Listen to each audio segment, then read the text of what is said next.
The rule of law is how we address our social issues, how we address our disputes, but also how we grow as people. The rule of law is premised on equal justice, but also we have evolved into due process.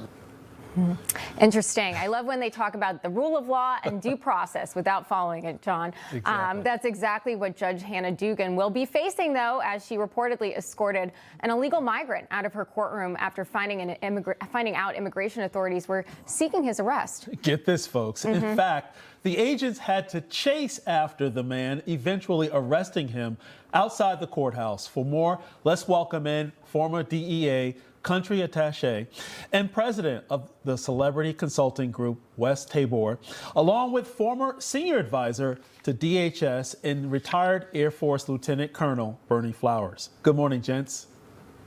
Good morning. Good morning. So I can't wait to dive into this. So Wes, 2 judges now have been arrested for helping illegals evade law enforcement. What's your reaction? It's one of amazement, right? I mean, we have the rule of law. The rule of law is there, but we have a defendant who's in the courtroom of Ms. Dugan, Judge Dugan, and then, well, let's go into the jury room. Oh, by the way, let me open up the exit door from the jury room so that you can escape into the streets. I mean, what part of this was a good idea on her behalf, right? I mean, it's just incredible that a judge would do this. And then we have another judge, obviously, down in Las Cruces that did another crazy item with a known gang TDA member. So, you know, what we are seeing here is some of the justices, not all of them, obviously, who are taking the law into their own hands. And, you know, they're abandoning the principles that they're speaking of, right? And if we have that abandonment in our courts, what are we going to have in the streets? And that's something we really need to think about when people go to and vote in some of these judges and these judges being confirmed.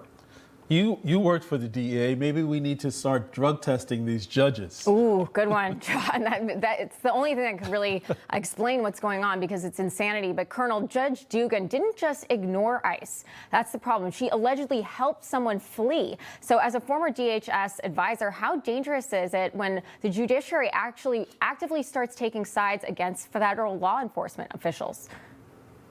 Well, the bottom line is that law enforcement officials at the federal level expect the professional courtesy of having the local folks work with them. This woman was a judge. She's sworn and certified to protect the American people, and she didn't do that. As the gentleman said just a moment ago, she let this guy out of the back door. What is this, the Dukes of Hazzard or something? This is crazy. So we can do better. She can do better. She broke the law. There's several statutes, U.S. Code, I think 18, prohibits her from supporting, you know, the people that she has in jail. So the issue of the day is she's supposed to be working with federal law enforcement, and I hope that she gets a strong, stern sentence so that this will not happen again. Same. I think it's incredibly important to set that precedent so other judges don't follow suit of evading the law. But Wes, new reports say the Trump administration is now giving migrants facing deportation under the Alien Enemies Act just 12 hours to say they'll fight it and 24 hours to actually file a legal challenge. Do you think this could potentially speed up deportations or create more legal battles here? Listen, the first thing I want to say is, you know, the freedom of the press. Thank God we have the press out there. I like it when the press is pushing. I like when the press is digging. I mean, you're both, you know, members of the press, and that's what our country needs, right? We need to be questioned. And when they were questioned in court, and SCOTUS took the case, and then they came out and said, listen, you've got to do something to filter out what's going on in these cases. We have to have a due process. And so what did DOJ do under Pam Bondi?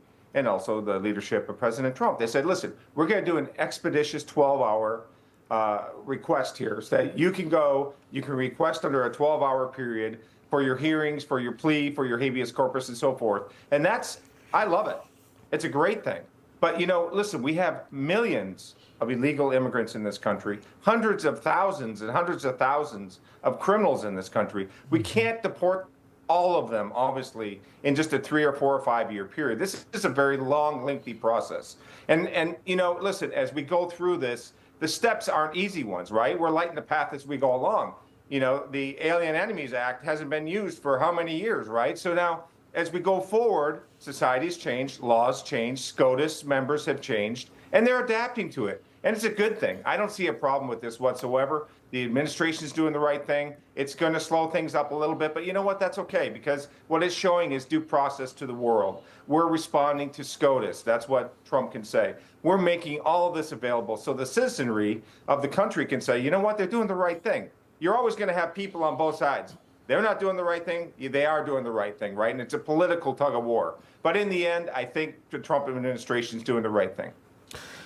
Colonel, shifting gears, the Maryland Freedom Caucus blasted Democrats for backing Kilmar Abrego Garcia, the illegal migrant deported from Maryland last month.